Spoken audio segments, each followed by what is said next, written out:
Music by Radhika Studio Top Saha.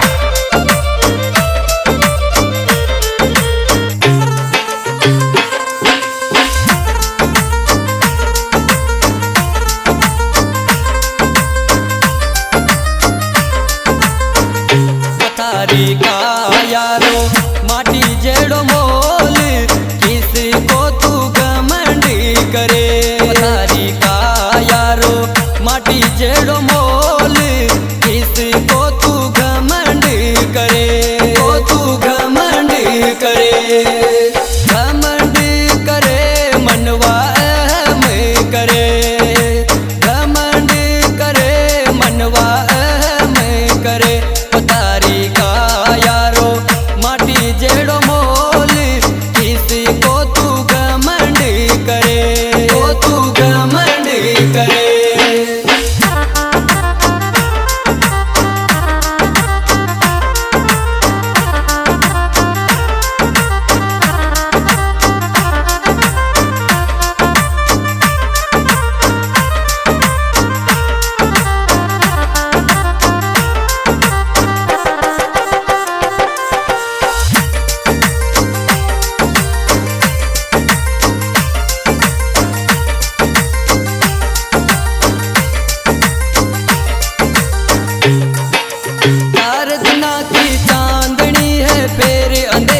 रात काया माया उड़ जाती और रह जाती थारी बात। 4 दिना की चांदनी है फिर अंधेरी रात। काया माया उड़ जाती और रह जाती थारी बात। रह जाती थारी बात। मेरा सब तू मीठो मीठो बोल किसी को तू घमंडी करे। उतारी का यारो माटी जेड़ो मोल किसी को तू घमंडी करे। को तू घमंडी करे।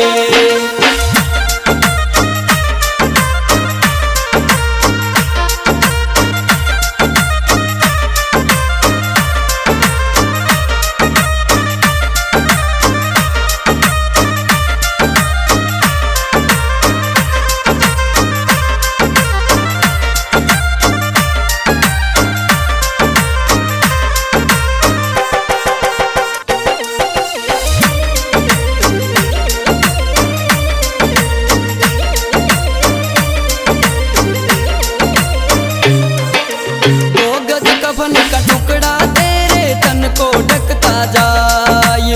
दौलत काम न आवे तारे जदा बुलावो आई। 2 गज कफन का टुकड़ा तेरे तन को ढकता जाए। दौलत काम न आवे तारे जदा बुलावो आई। जदा बुलावो आई। राम जीरो नाम अनमोल किसी को तू घमंडी करे। पथारी का यारो माटी जेड़ो मोल किसी को तू घमंडी करे। को तू घमंडी करे।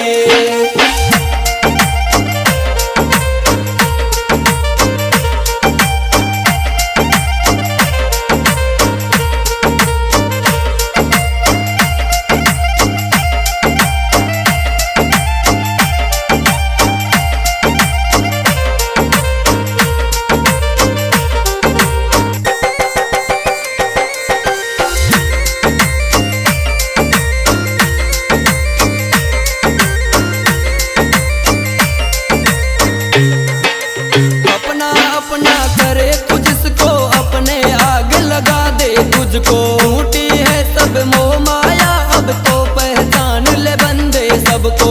अपना अपना करे तुझको अपने आग लगा दे तुझको। झूठी है सब मोह माया अब तो पहचान ले बंदे सबको। पहचान ले बंदे सबको। अंतर आत्मा को थोड़ा सा टटोल किसी को तू घमंडी करे। पथारी का यारो माटी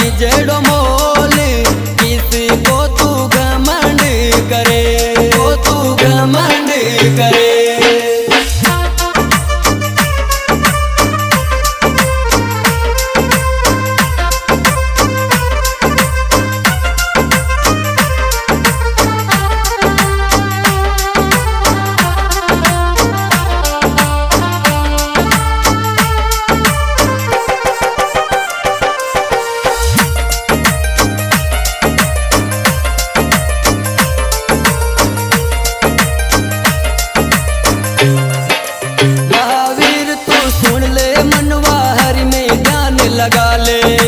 भवसु पार उतरणु हो तो राम नाम गुण गाले।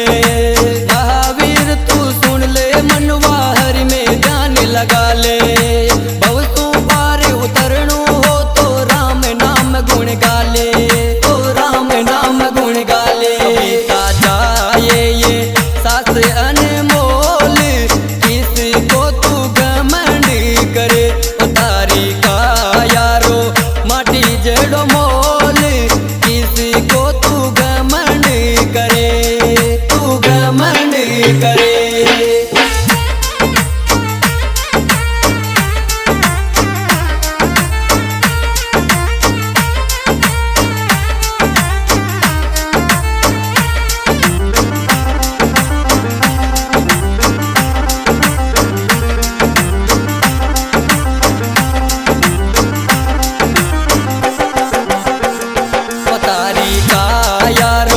माटी जेड़ो मोल, कोई धूल जितनो मोल, किसको तू घमंड करे। तारी का यारो माटी जेड़ो मोल, किसको तू